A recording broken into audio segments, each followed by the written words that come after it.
welcome to Women in Hip Hop Wednesdays. You are listening to Aisha Fukushima, Missing You, and we're going to bring her on now. Let's find her. Where are you at, Aisha? I've been missing you. Hey. Missing you. Did you know that I learned to love There she is. even when you're not there? Can you hear your music? Yes. Can we just vibe out to this song for a second? You to know that I'm still. I could just cry. I've been missing you. Missing you. Yes, it's true. Incredible. So incredible. Yes. Oh.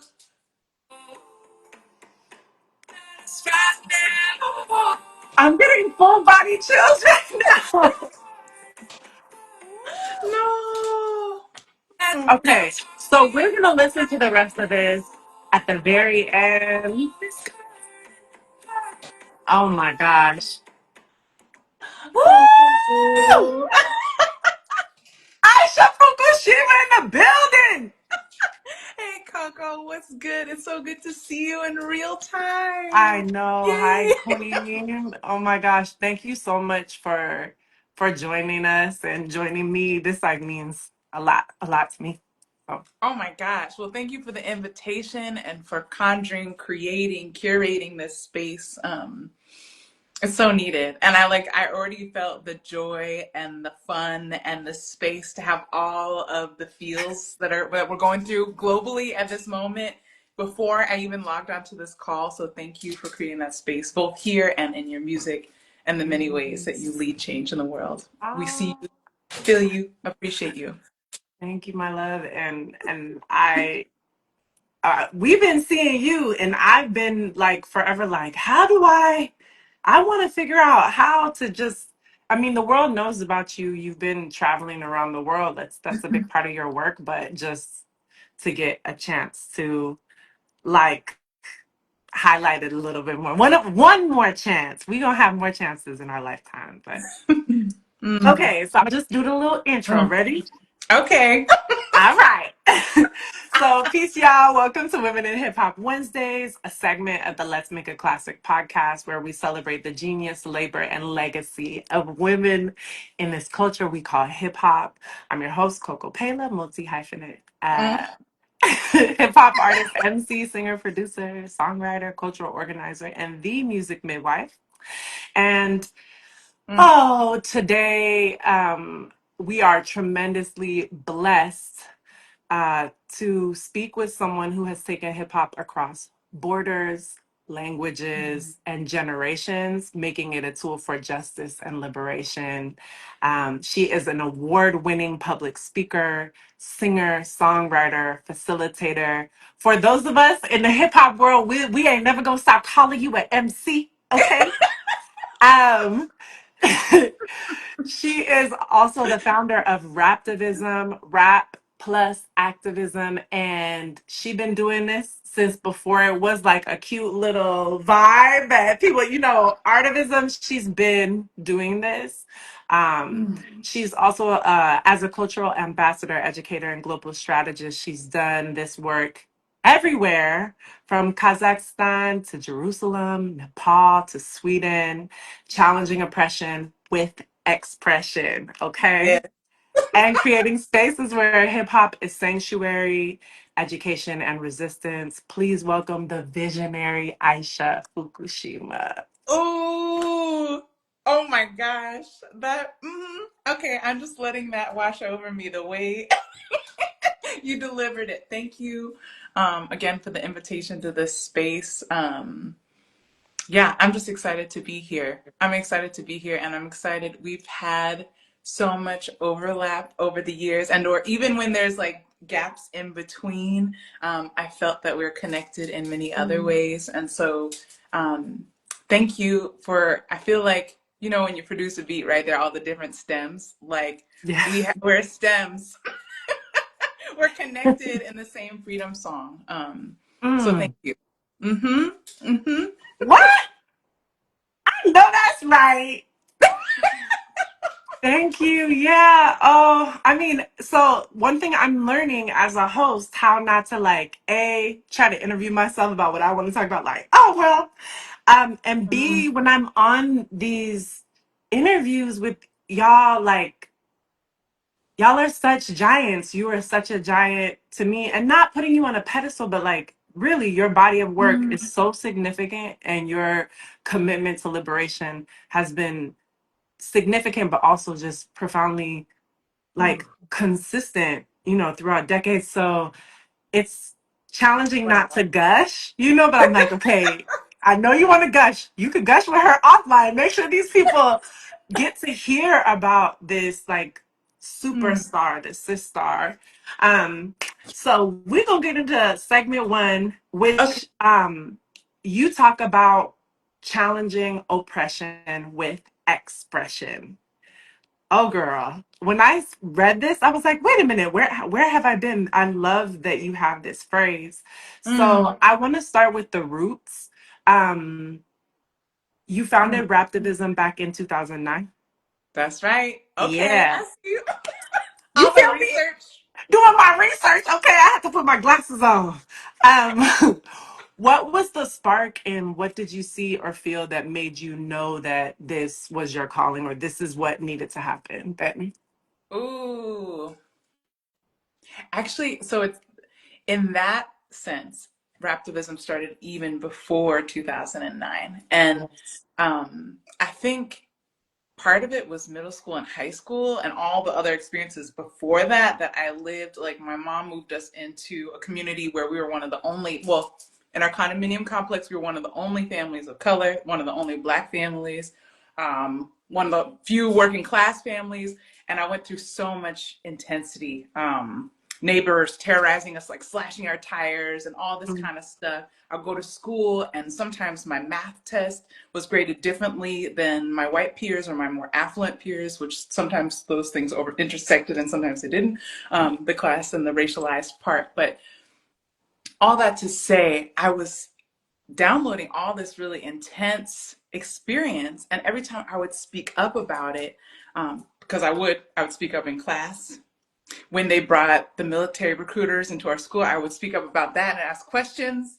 You know, I was often, and that was just an intuitive feeling. Like I had to say something. I couldn't sit on my hands and just pretend like this is normal. Um, and when I did, sometimes it was met with vitriolic debate. Sometimes my classmates would say the same things that I can only presume slash sometimes heard was just passed down from their parents. You know, not necessarily a fully, maybe not full. They were embodying some of those opinions at an early age that we were still navigating. I think all of us on our own levels. And then I started to put some of the same things that I was doing the advocacy into poems, and I started weaving that together with storytelling. And then I saw it started with some of the creative writing space that we had in our quote unquote English class in school. And then when I shared my first poem aloud, that was really speaking some of these truths. I just remember, first of all, I was sweating. Like sometimes people make this sound like it's easy. Cold Hello? sweating, shaking. The paper is shaking. It's like moist, you know, because I'm just so stressed about speaking up and yet doing it anyway.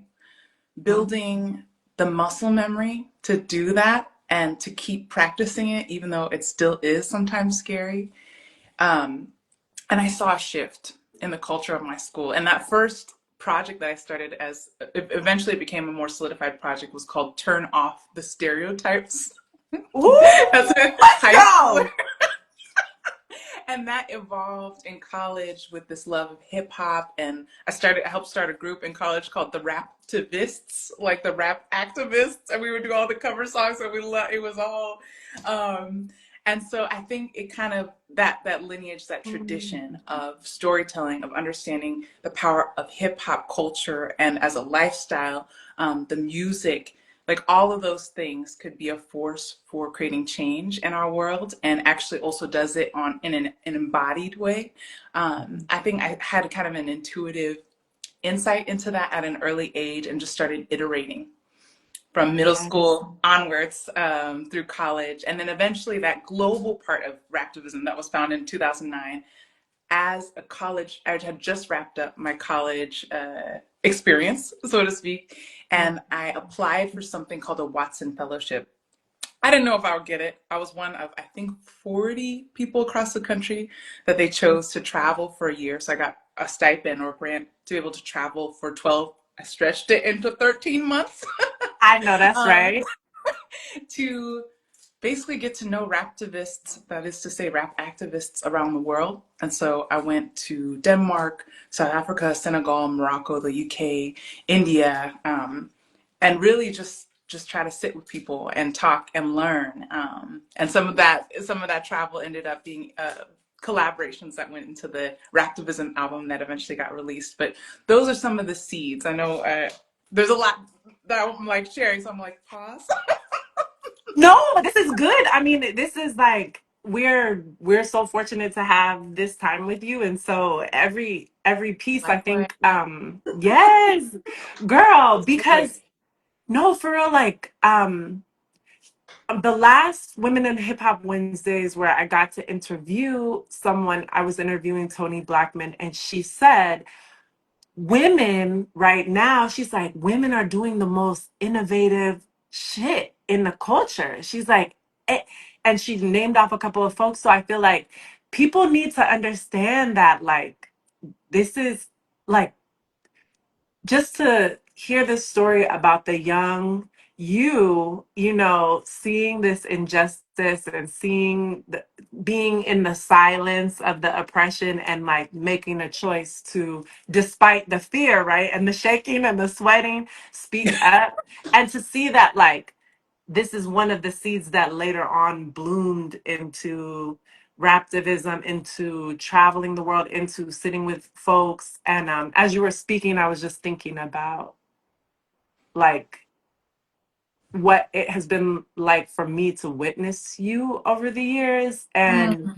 I think that, you know, hip hop that gets projected out into mainstream media is so different than the Speak. culture and the Mm-hmm. powerful shit that's going on in the culture. And so just for folks to get a chance to like just here to sit with you and to see like this is actually what hip hop culture is. So I just tell us anything. Tell us everything. We want all the tea. We want it all. Pull it up. Before I ask you the next question, feel free to share anything else. Gotta get my giggles in. Sorry. Okay, I'm listening. You good. Oh my gosh. So, your work has taken you into communities all over the globe. How do you see hip hop connecting people across such different contexts? And what does it make possible? Mm. Oh, I mean, the possibilities are infinite. Like that's the first thing that comes to mind because each person like iterates, they design, they create, they dream, they imagine the ways in which hip hop, if they choose to leverage and live in hip hop as a form of healing, Mm, social change, sometimes environmental change, mhm, um, decolonizing from within and without, like all of those things, that there are infinite modalities. And maybe perhaps what's most important or what's most exciting to me is when I see the resonance. Like I often think about, you know, when you go into a band room or like a band rehearsal room, and then if you make a loud clap or a sound, sometimes the drums will they have yes. they rumble a little bit. And I think when I see the power of hip hop, when we someone claps and then the drums rumble, it means that there's some resonance. There's Mm, some connection in that space that can catalyze into larger social change, that yeah. can transform not only the culture, but hopefully also be a way to transform the institutions that we live in addition to the personal and interpersonal levels. I think about people like some of the folks I met when I went to Senegal was like Kurgi Crew and Didier Awadi. And they, among many other incredible hip hop artists, were at the forefront of some of these movements that shifted presidential elections in Senegal, not once, but twice, maybe even counting.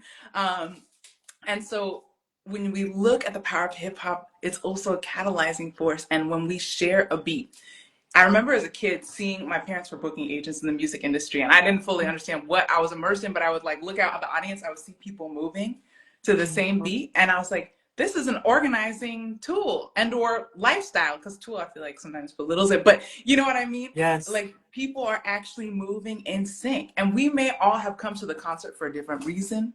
We may all like a different thing about the music. Maybe I'm really listening to the bass, maybe you're really into the vocal, whatever. But the thing is that when we come together, we're so much more powerful in how we heal Mhm. and how we create change and how we shift culture and how we get to practice being imperfect and hopefully birthing a more just and liberated world.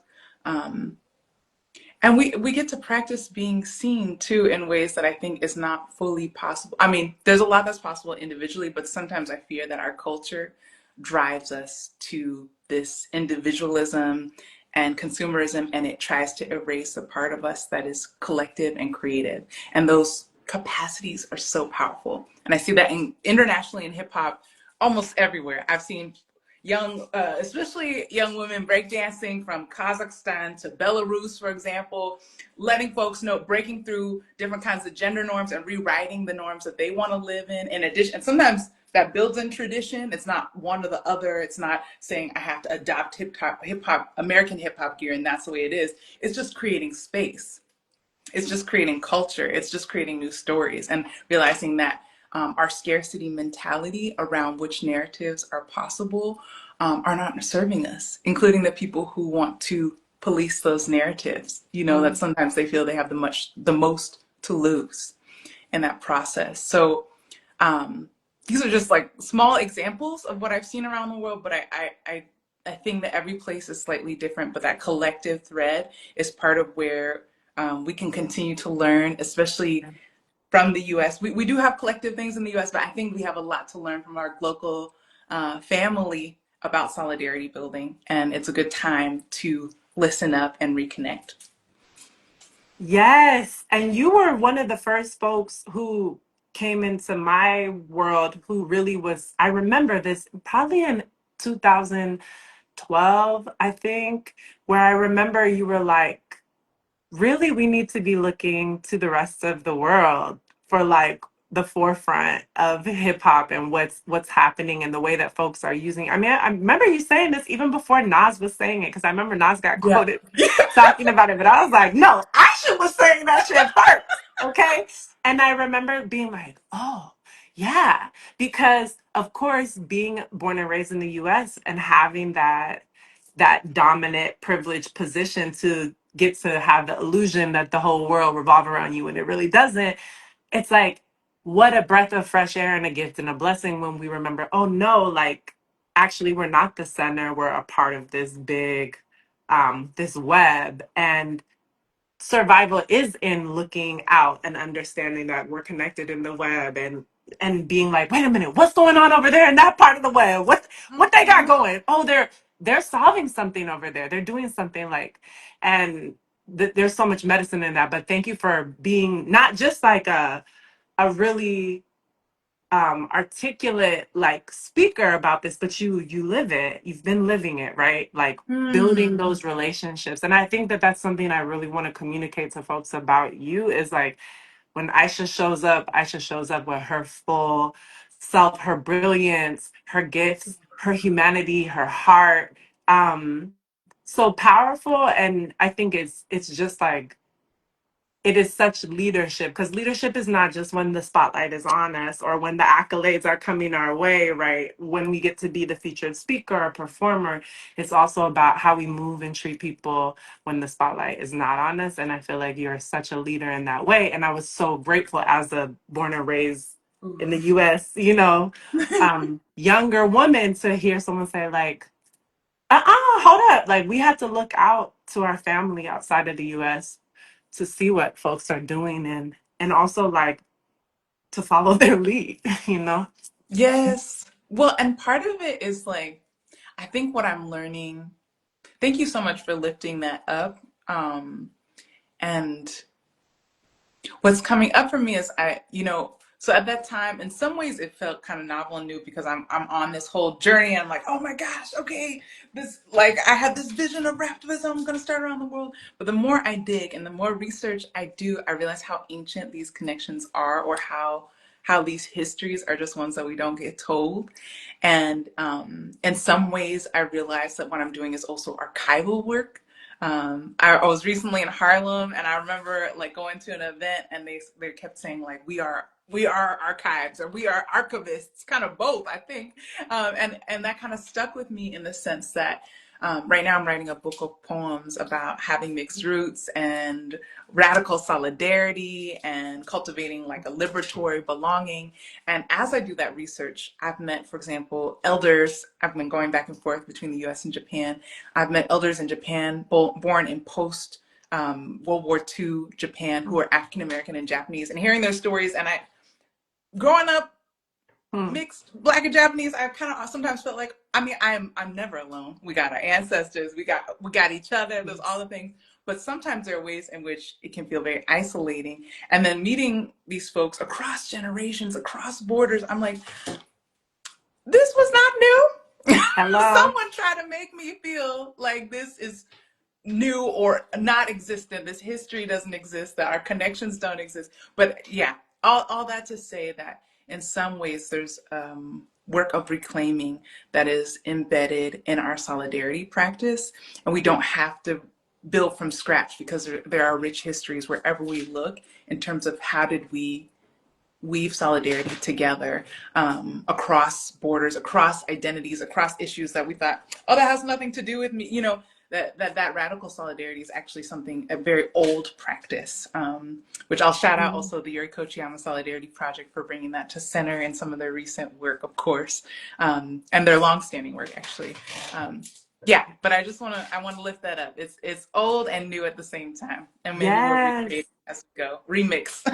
Yes. See, this is what you do. I love it. Um, I want to talk about this phrase, which now I'm like, oh, this should have been on the flyer for this talk, but that's okay. We could do it next time. But you often talk about challenging oppression with expression.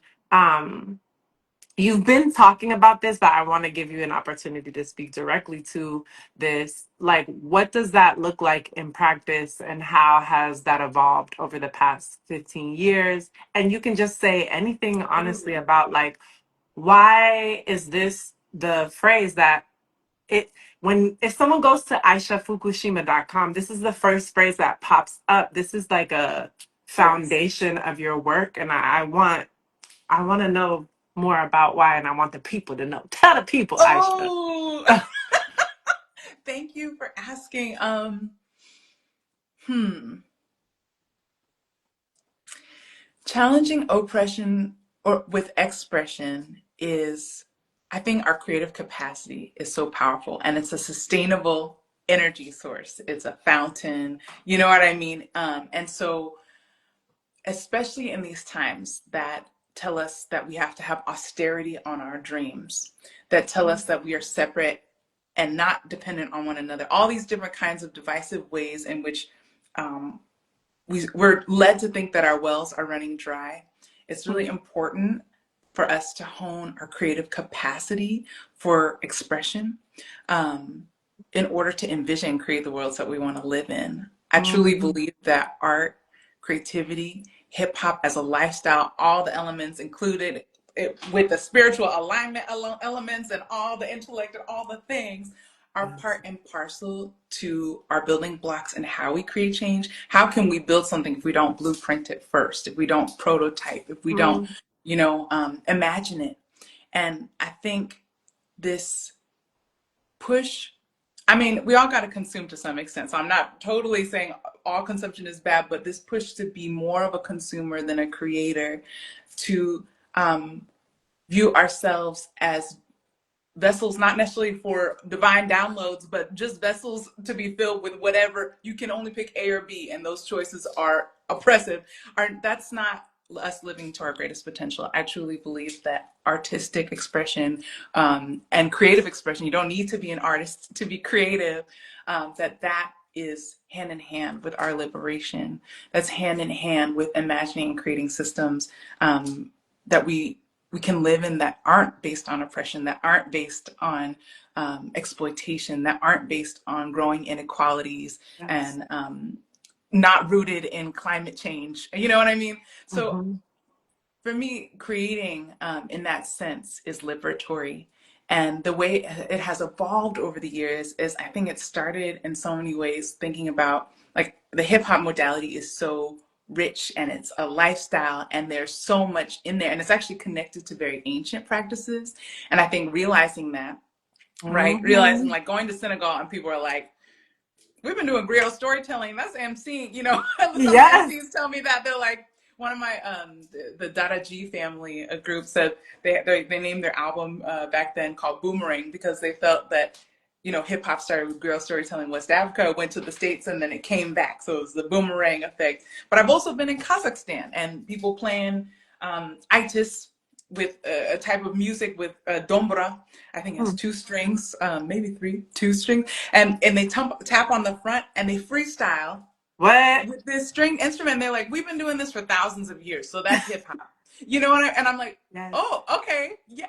I mean, and these traditions are ancient and renewed at the same time. We're kind of going back to the theme, but I bring them up because um, I think it's taken the work of, um, one maybe could call it decolonizing or learning, expanding, all the things. So I don't feel like what I have to do has to live in one format, one box, which can also be liberatory. Like, there's no shade on anyone's expression, but for me, I started to realize, oh, all these ancient roots speak to me, and I can, if I want to write a 2-line poem, then so be it. You know what I mean? Yes. Like, my expression doesn't have to fit into even sometimes the stereotypes that get laid onto how we should express or how we should show up, that actually takes away some of the integrity of the art. And when I say integrity, I mean that alignment with our individual, interpersonal, and collective liberation.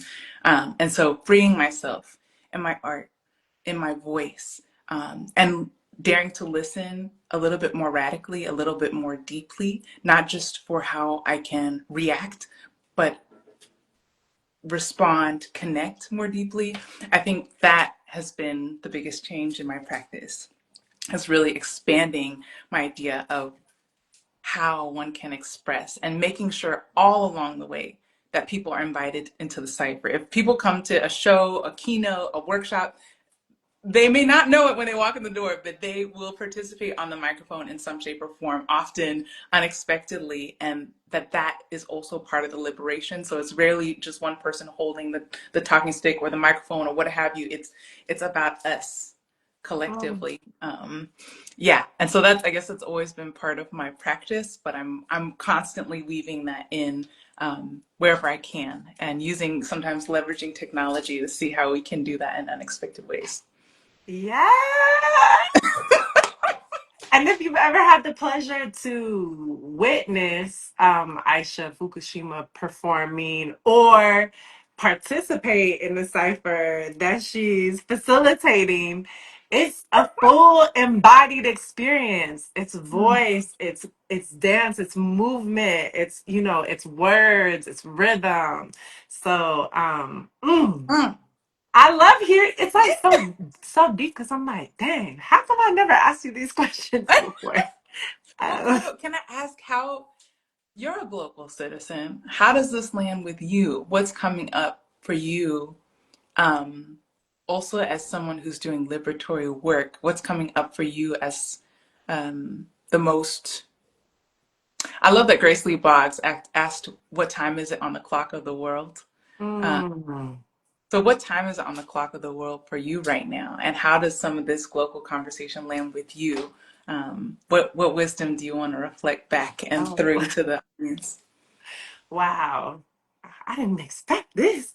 Um, let's see. I mean, I think that it's time to connect, you know. I wonder what it would be like if, cuz okay, I think about, for example, I've always thought about this. You know how like Kendrick at the Super Bowl, right?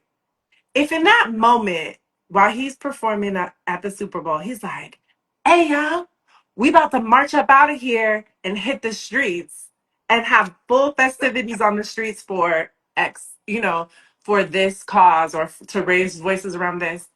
Do you know how many thousands of people would flood out of the stadium and into the streets? And what would it be like, not just for those witnessing that collective power and that Yeah, marching in rhythm and moving, but for us to get to stand against oppression in embodied joy? Because so yeah, much of the time, like part of, these systems of oppression and these mechanisms, they drain the joy, they activate our nervous systems and like wipe us out. And then we're like in fight, flight, or freeze, and just like terrified, paralyzed, like feeling all this, all these triggers. And from there, it's so hard to fight oppression. From there, it's so yeah. hard to envision something different if you're back in your amygdala reliving like the early childhood trauma or the intergenerational trauma, right? Your great Mm-hmm. grandparents, you don't even know Woo! why you scared of what you scared of, but it's real. So I feel like that's the thing that's so powerful and potent is like when you have that music, that rhythm, those melodies flowing through your body and you you've ever been to a concert and like you singing the lyrics and you turn and see someone else singing the lyrics and y'all smiling and laughing and feeling it, and you may not even know that person's name. You may be completely different from that person. Y'all Yep. might not even share a language. So like that kind of deep connection. And so I think that to me, what time is it? It's time for us to flood the streets in our joy with our creativity, because first of all, that's also a force of that, like, if you're witnessing it or if you're standing against it, it's kind of like almost, why would I be why do you need tanks and guns and batons and force for thousands of people dancing and singing and rapping and celebrating and moving and laughing through the streets, right? Mm-hmm. And then the question becomes, oh yeah, like why? So I feel like that's what time it is, but I also feel like, we've gotten to this place where I can have my earbuds in all day long listening to my playlist or on Pandora or whatever it is and tune out. And I've started to be like, no, I need to take these out. Like, I just want to hear just the sounds of the humans around me, or like, I want to hear the air. And I think that coming out from like this, this little individualized That's space real. where like there's like individualized commercials coming to me, like everything, and opening back up to the world with our ears and with our eyes too, because the screen is useful for moments like this. But I'm like, girl, if I never seen a screen again in my life, I'd be just fine to put my eyes on the world and its people, you That's know. real. Yes. So Mm-hmm. that's my That's so answer. real. Mm-mm. Thank you for sharing. I'm trying to play it cool. I'm like, but I don't need to. This is the Danish culture coming through on me. I'm like, yes. But I'm ready. But that I'm ready for. I'm like, where's the angel investor that's about to slide 500,000 so we can start Oh my. doing festival Yes. marches through the streets? Like, why not? 100%. Mm. Mm-hmm. So, Mm-hmm. Mm-hmm. okay, so Yep. segment two, hip hop as Oh, I cultural was like, okay. diplomacy. Wait, because I want folks to hear. Um, so you served as a cultural ambassador for the U.S. State Department. And you've been on stages, whether it be digital or in person, with Angela Davis, Bernie Sanders, and the Isley Brothers, just to name a few.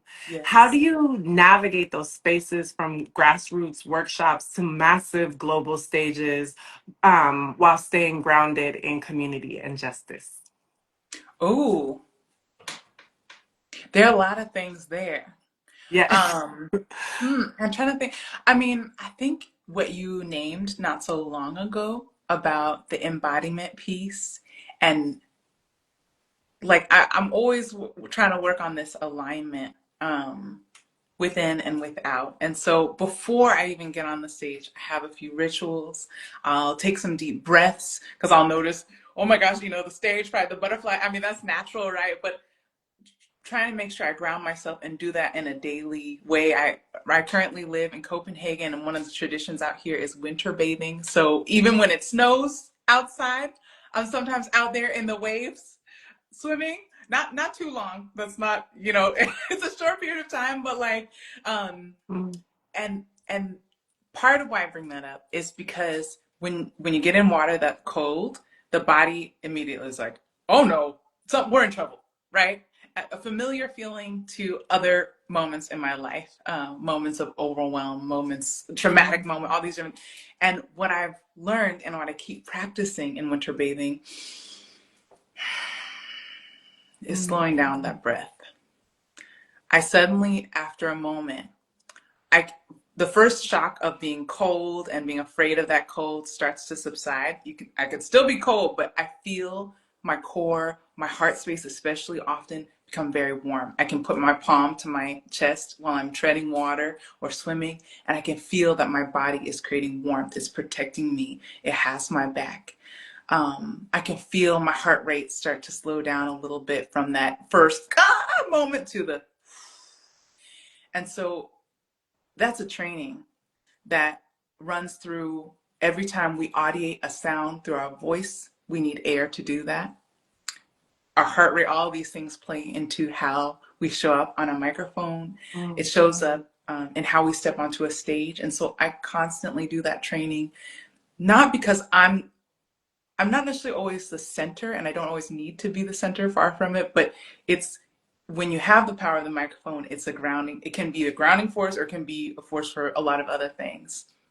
And so I try to lead as much as possible with that presence that's not necessarily just what's in the spoken or the audiated part of what we do. Um, so the setting of the stage. I hope that makes sense. yes. And I started to build that in. Honestly, like it doesn't matter if I'm teaching in community with young people who are like, they're on it, they already know what's going on. They're practically leading the way, and I'm just like trying to clear the way, trying to make sure that's as easy as possible for them to go forward. Or if I'm working with folks who are in boardrooms or whatever, what have you, we all have a body, and we all often, more often than not, people show up with clenched fists, or Mm, I can almost see the heart rate jumping out, um, when we jump into a creative activity that is outside of a comfort zone. And so I view that as a space of practice before we get to the streets, to the real world, to whatever our daily life, for how do we, just like that winter bathing, how do we settle? How do we ground? How do we realize mm, actually in that workshop space or in that keynote space, we're relatively safe, or we can be courageous and take healthy risks.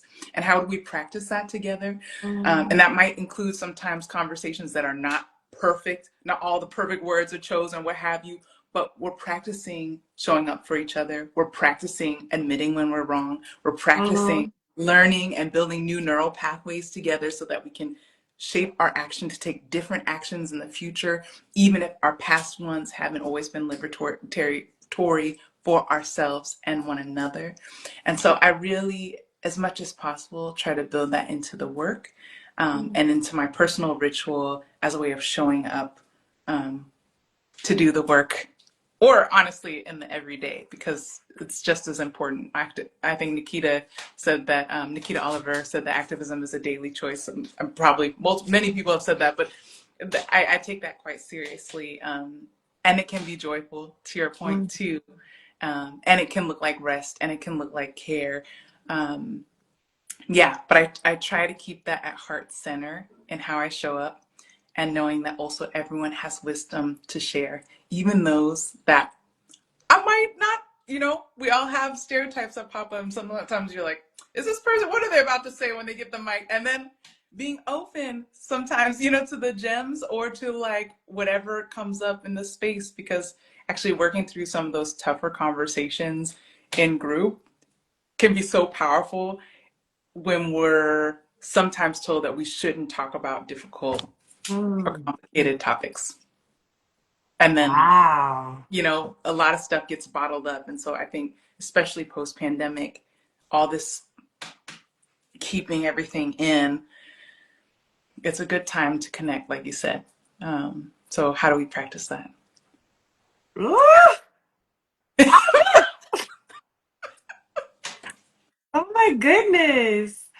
Do you see your work as diplomacy, as bridge work? And what have you learned about hip hop as a unifying force? I feel like in a way we're kind of like in this conversation we're like spiraling it, right? Because you touch on it, but then we like come back to it.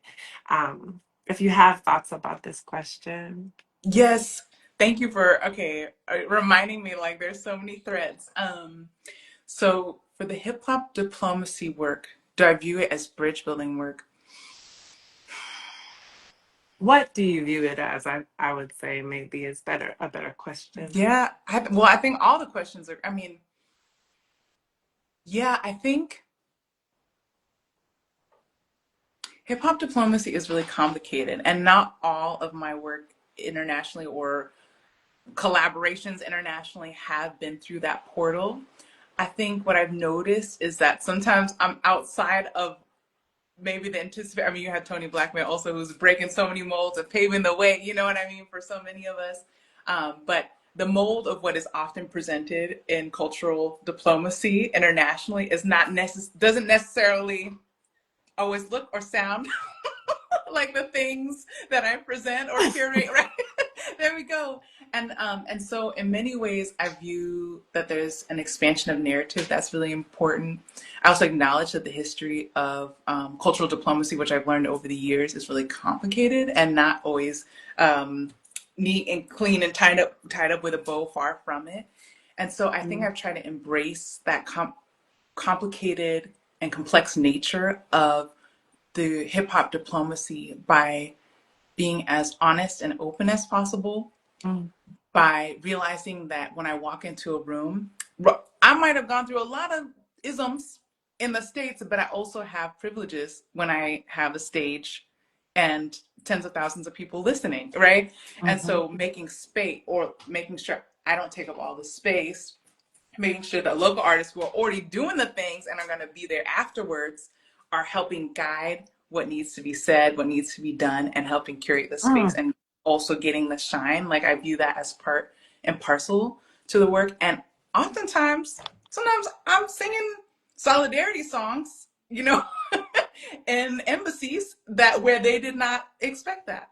That's a micro example. I could tell more probably offline, but I try to educate on multiple directions, including back to the U.S. folk, because we have these histories of colonialism and imperialism and so on and so forth, mm, and trying to make space and also learn along the way, and take that learning with me into the activism that I carry out thereon. So if I learn something, if I'm humbled by an audience member, if they teach me something new, then I'm bringing that with me, and I'm not going to shut that down and be like, oh well, that makes me embarrassed. Like, sometimes that's our first reaction because that's a survival, I think, reaction, but actually that often comes from a place of radical love. And mm. and so I try to receive that, especially when we show up with the kind of art and the kind of expression that we have. I try to carry that with me.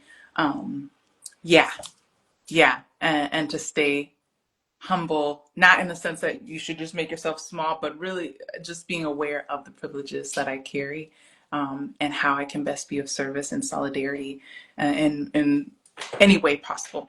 Hmm. You know what just went through my head? I was like, I should have become her apprentice when I met her. No.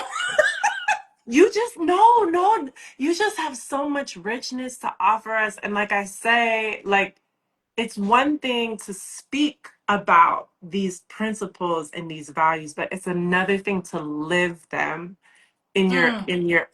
interactions one on one in community. And you are someone who you truly, in my experience, has lived these values, and so it's resonating in a deep way for me because I'm understanding the thought process behind ways that you have showed up, in my own life and community. So it's really powerful. Thank you so much for sharing this. Ooh, oh my gosh. Thank you. It's It's so true. rare that I get to talk about these elements of the work and of the life. I'm like, is this life work? It's all the things. So I'm really grateful for these questions and to be able to have this conversation. Yeah, just Yes. Yes. I want to talk a little bit more about global perspective. Because like as we talked about, that you facilitated and performed in places like Nepal, Kazakhstan, Sweden, Jerusalem. Um, the thing that I'm super curious about is what those experiences have taught you about hip hop's ability to translate across languages and cultures.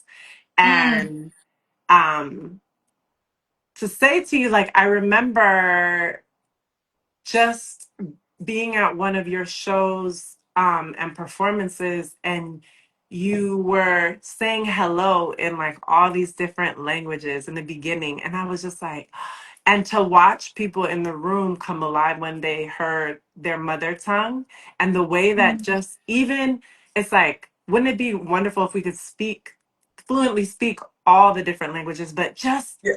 knowing how to say hello. And I feel like you must have said something about it, but it was just really powerful. So Ooh, oh my gosh. So okay, translation and language, all the language. Gosh, where do we? Okay, there are two things that are coming up for me. One, I I like to do something called slow touring. And so when I'm even in the States, if I'm invited, it doesn't matter which town, which corner of, I try to build in extra days if I can to be in the place, mm, not just in the machine, because it is an industry, not just in the machine, landing, flying out the next day before the sun comes up kind of thing. I mean, I know that's not necessarily something that everyone has access to, but as much as I can, I advocate it and write it into the contracts, into the things, and build it in to take time, because that radical listening, I know it's like people, everybody wants a speaking workshop, everybody wants a workshop to learn how to get heard, but they don't necessarily want the workshop to know how to listen. But I would say a lot of the gems and the life richness, maybe I'm, yeah, okay. I won't doubt that. But the speaking workshops are important. Like all of that is important. And I think listening is part of a cipher. Like you can't have one without the other. Like the richness comes from actually the intermingling of those things and interplay. It's like a breath. Like you can't have the exhale without the inhale, right? Um, and breathing is freestyling, right? Because it's different every time. And you, anyways, um, all that to say that slow touring has been such a huge asset because it's allowed me, or like doing that Watson year and learning up like tutti wolof, right? You know, like some basics and some foundational elements of language has been so key. And it actually allowed me to listen to the rhythm of a place. And so even if I'm invited to a college or university in the States, for example, I'll go around campus and be like, okay, they want me to speak about this topic. What do you think? Right? mm, I list, I take notes. Okay, what would you say if you're giving this speech? And I listen. I do kind of a listening poll because the version of what's happening on campus in this company at this ERG at the la la la la on this board is often there are some multiple narratives that are not all getting shared in the planning meeting, and that I think is part of global citizenship too, is like one version of the news might not share all the versions. And so I feel both really grateful and privileged, and leveraging that privilege to listen deeply and try to share the lessons that I hear, and to cipher those on. feels really important, and that's through what I call the slow touring or slow travel. And it's not just about consuming the place really quickly and okay, I took a selfie at the Instagrammable shop, whatever. It's it's the deeper work. And when we talk about translating hip hop, often what I find is like when hip hop is new to a place, we know it's ancient, but let's say the US importation of a certain kind of hip hop is new. Sometimes, just like maybe many of us who are hip hop practitioners and live in that lifestyle, it started by imitation, right? Sometimes we're just repeating our favorite verse, whatever. And I find that's true in a lot of places globally. That first you're like, okay, we're hearing like an imitation of some of these, whatever top lists of whatever. And then eventually, like I'm thinking about Didi Awadi, who brought in talking drums into Wow. his like album, and who I think he traveled for 10 years or something across the continent of Africa to get archival information and basically create a history book in album form, and put that into the music videos and put that, but that takes time. And so that's maybe part of the most exciting part of hip hop locally is I think it might sometimes at first glance you might hear, oh, this sounds like whatever top artist, but when it gets deeper, when the practice has time to marinate, that all these other versions of richness come out that are so powerful, and I think we have a lot to learn from. So I think you could land in almost any country in the world and hear incredible hip hop. I just saw that there was a concert with incredible Inuit folks here in Denmark not so long. There's all different versions, you know what I mean, of hip hop, and it has its different stages. And I think when we are able to express as freely as possible, not feeling like we have to follow the rubric, it doesn't have to have 808s to be hip hop. It doesn't have to, graffiti doesn't have to look this certain art form. There's so many ways to express. And when we embrace that, I think a lot of richness comes through.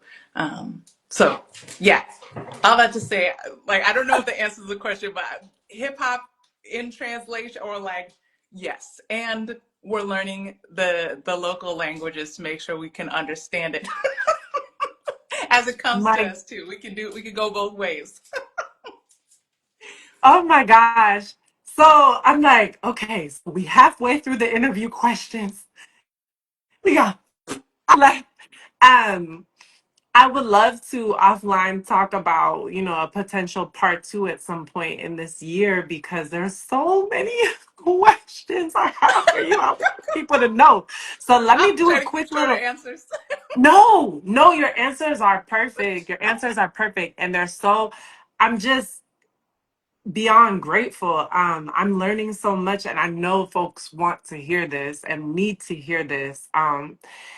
Oh Lord. Okay, let's see. Let's see. Let's see. Which one do we want to ask? Aisha. Okay, okay. So, oh my goodness, there's so much to ask you. Okay, I've been having this conversation a lot lately around what I call the price of our genius. And of course, it's in the context of capitalism, in the context of the music industry. It is definitely grounded in some ways in the history of Black women in the music industry in the US, talking about post transatlantic slave trade, like the legacy of exploitation and how we interrupt that. Um, Mm, but this whole idea of the cost of being brilliant and Black and woman in this culture and in this industry, the economic, emotional, and cultural labor that we carry while building legacy.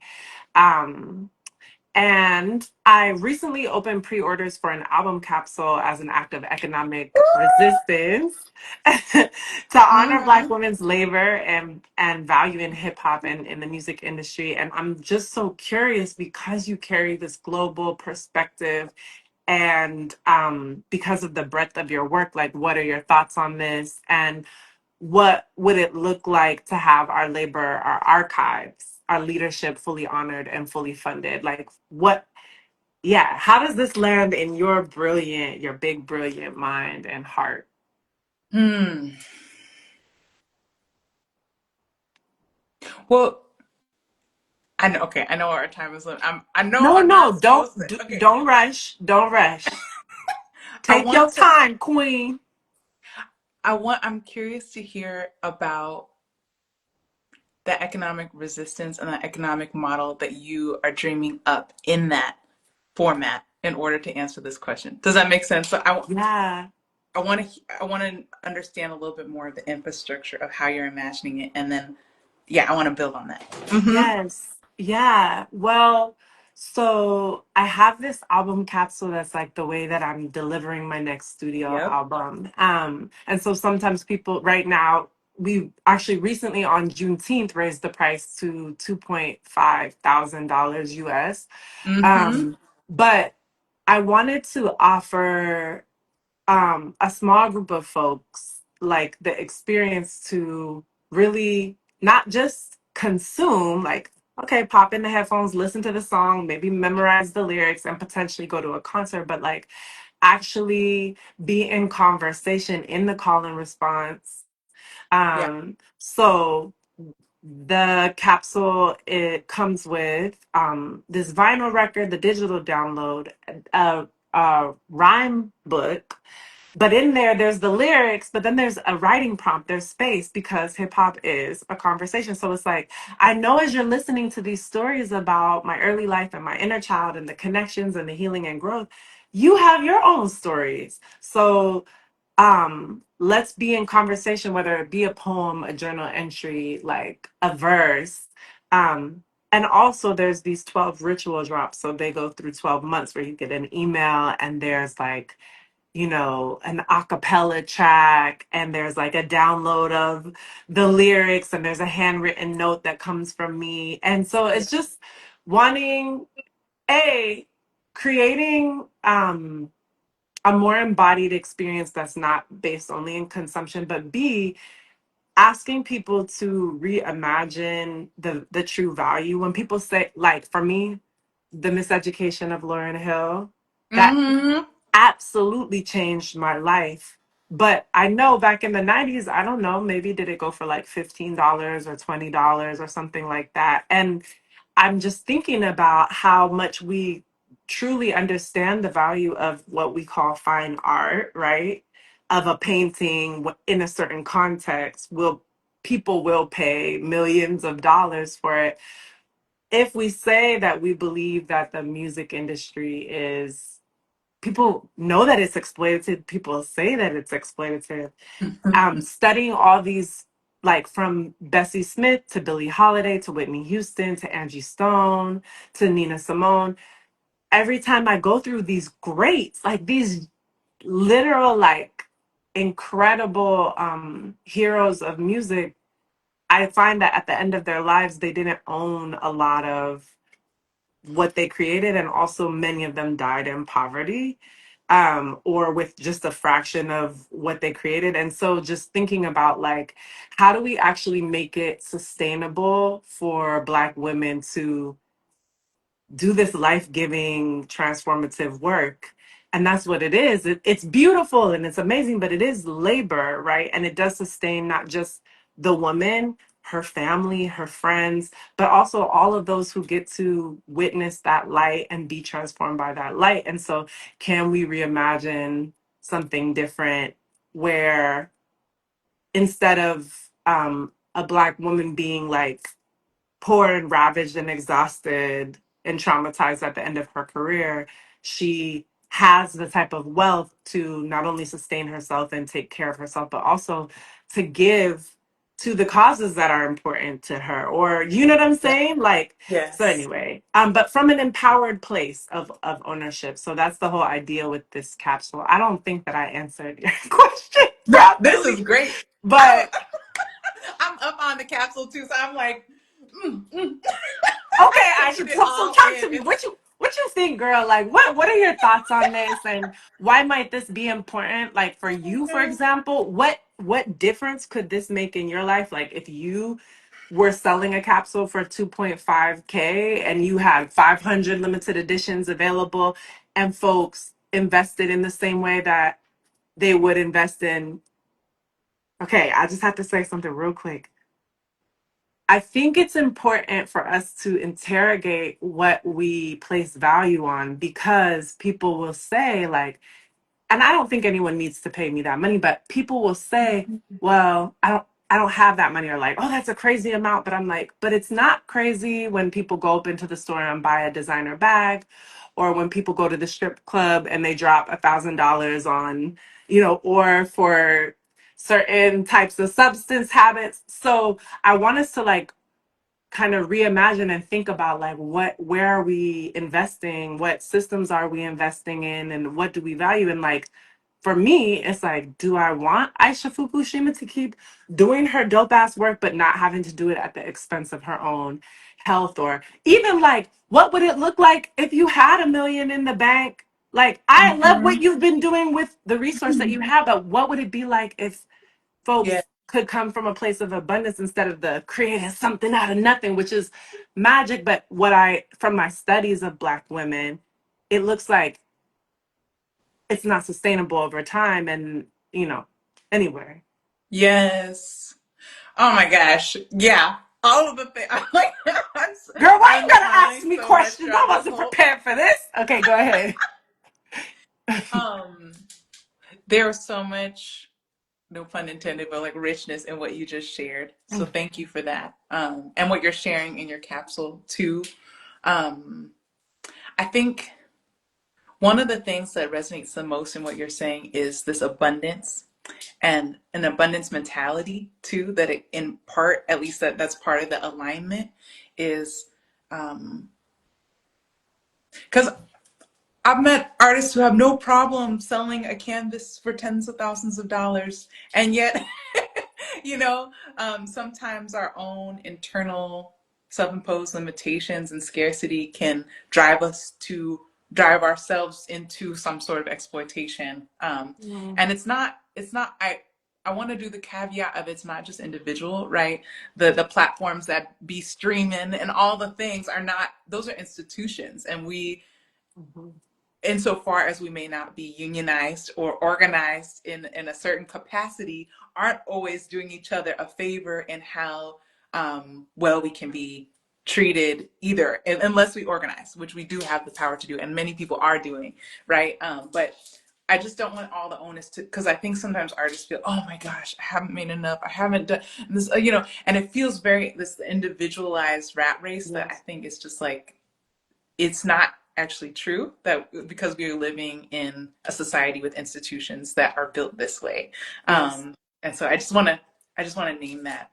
And part of what I was curious about the economic models that you're imagining is because I think right now I'm learning. The answer is I'm learning, but I think there are, I mean, I've heard in Scandinavia, for example, I hope I'm getting this right with my language learning skills, but up to my understanding, there's even a lifetime grant that some artists get here, where uh, they can have support for the rest of their life. They don't need to work, really, right? And then they create and they can do the free concert, but that's funded probably by tax dollars, given that taxes are quite high. It's funded probably, but maybe there's some sponsorships in there, I don't know. But I think imagining something like that for myself and for people who are creating, if that feels like a good fit for them, I can't answer for everyone, but Right. can you imagine having a lifetime salary, not just a small salary, just like a lot, like you've done the work. We know you are an international treasure. Uh, the whatever, whether that's, I'm trying to think about the actual economic systems, but each country I'm sure is a little bit different. So maybe the relationships to a governance system in one country might feel different than another.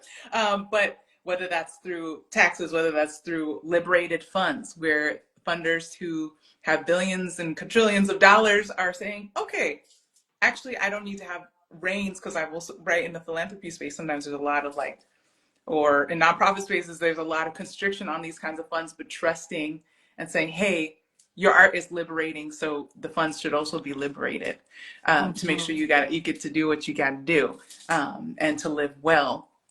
I think that for me sounds like a beautiful model, and it allows some flexibility in the ecosystems that we live in, because I know that some of the folks in places that I've traveled, they didn't have enough necessarily for lunch. Right. So I can't, it feels hard to say, okay, I'm not going to do a concert there. I wouldn't do that, but I Yeah. would still show up. But imagine being funded to the point where that's not even a concern. Actually, and you have extra to keep the stage going and hire someone to help keep the festival running. You know what I mean? Like, and Yes. that all of those ecosystems just help each other flourish. Like, I think that's one example of where I can see or imagine Anina Simone or all of the people that we look up to and have held close to heart and whose legacies we interact with every day. I can imagine a version of our timelines where that's nourished and that exists, and um, that there's no scarcity in that. Actually, it goes back to that fountain. You know, Hmm. um, how to get there might depend on each respective place, but I do know that there's plenty of resource. I love that Mahmoud Darwish poem, "Al هذه الأرض ما يستحق كل الحياة." Here on this earth, we have everything that makes life worth living. He's a Mm. Palestinian poet. Here on this earth, we have everything that makes life worth living. And so my interpretation is like, why fight over it? Um, there is abundance. We are trained to sometimes fight over the crumbs on the table, to fight over being at the table when we, I mean, there's an overflow. You know what I mean? Um, so rooting in that, and even more so being able to be quote unquote imperfect in that process. Because I Mm. think part of the overspending and or the what takes away from our power too is when we feel that we have to perform so hard, we have to do all the things to the T, and we're not allowed to make mistakes. And I love sometimes going to a really like fine arts museum. You can do whatever, but I love sometimes going to a museum and I'm like, I paid a lot for this ticket, and this is art. This is like someone like eating dirt and tickling their own toe, and on an old TV set, and I'm like, I would never dare to sell this for $1 million, but that to me is so freaking cool. I mean, it might not be my favorite art, but that is so cool. Right. um what if I remove some of these limitations and this need to deliver this thing and just let myself create? Like, what would happen then? you know Yes. um yeah, so maybe that's one version of that future that I'm Yes. currently imagining, but let's check in about it another time. Maybe new visions will percolate. Yes.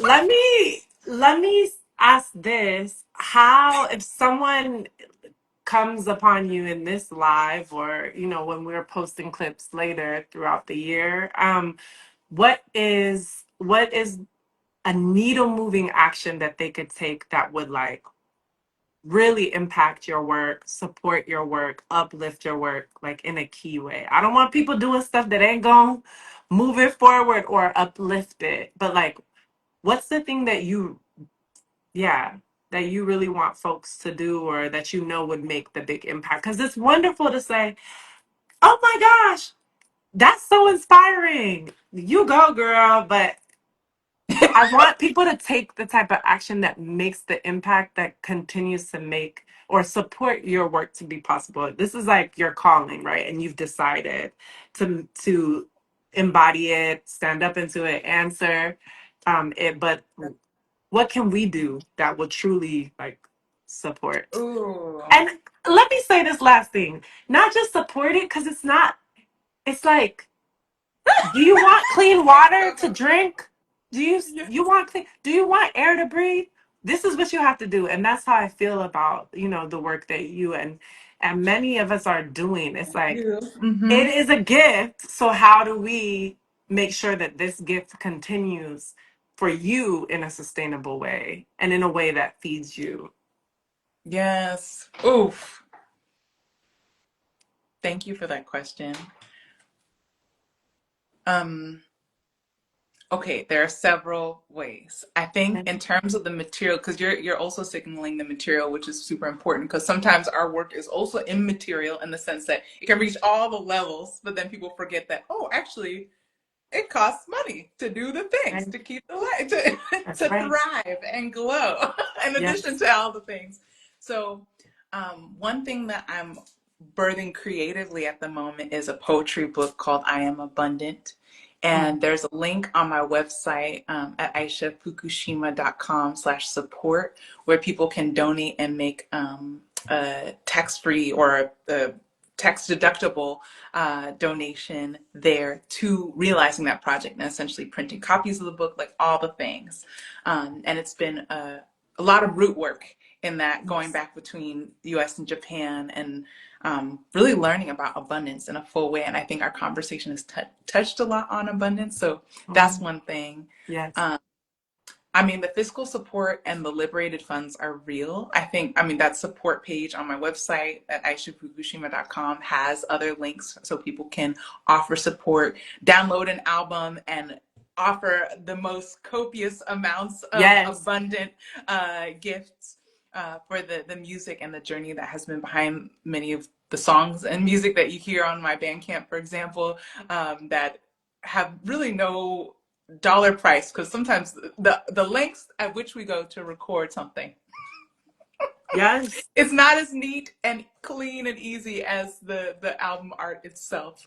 Yes. um from, you know, walking in dark sandy streets where there are no street signs, trying to find my way to the studio and speaking multiple languages to figure it out, to, you know, the most sometimes very intense situations. Like, yeah, it's, they have definitely been a labor of love. So Yes. that support is, um or that cipher, as to your point, is greatly appreciated, um, needed, and it will fuel you back.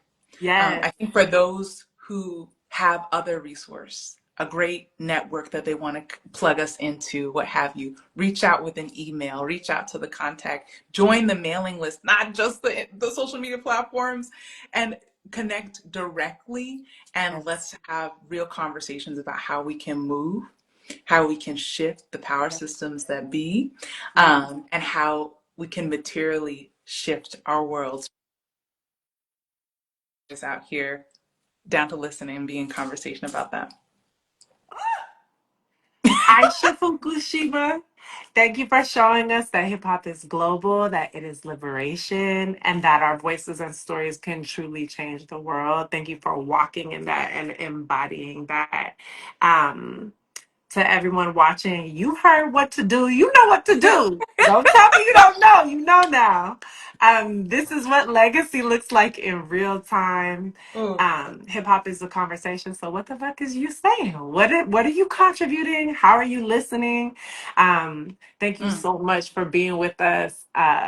It was such a joy, and it always is. And now, we might have to play a little more of this missing you. Oh, I didn't ask you about missing you. Oh my God. Okay. We got to do a part two. Let me play Aisha Fukushima, Missing You from. There's a greater project around this? Well, this is part of the Cypher EP, but now I'm preparing to release a new album called There's a Sky Above Your Roof. It's coming this fall. Um, Location, exact details to be shared eventually, but it's all in the works. Yeah, Yes. stay tuned. Mm-hmm, There's mm-hmm. a sky above your roof dropping That's, this fall. Yes? yes, Okay, we're gonna yes. keep our eyes peeled. I can't wait. Um, Arigato. until Also, arigato, Jeff, merci, gracias, Sheni, tools and tack. Yeah, I just wanted to say a note of thanks. I know, yeah. Mhm. oh girl, thank you. Coco, you are both like fire and water, and I'm so Oh, grateful for how you transform, um, and just like the talent that drips off. I know it takes a lot of work, and it's just so apparent that the talent is just like part and part. The flow is you. And so thank you for all that you're sharing in the world. Very grateful for you. Aw, arigato gozaimasu. Arigato. Thank you so much. This is Missing You by Aisha Fukushima. And you can, if you want to, you can hang around, you can hop off, but we're going to play the rest of your song.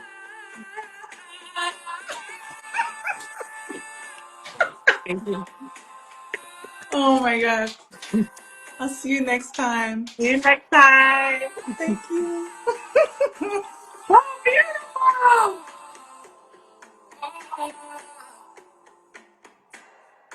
This is just to say that I'm missing you today, today. Oh, you will never fade away, never fade away, fade away. Oh, oh, oh, oh. Hey.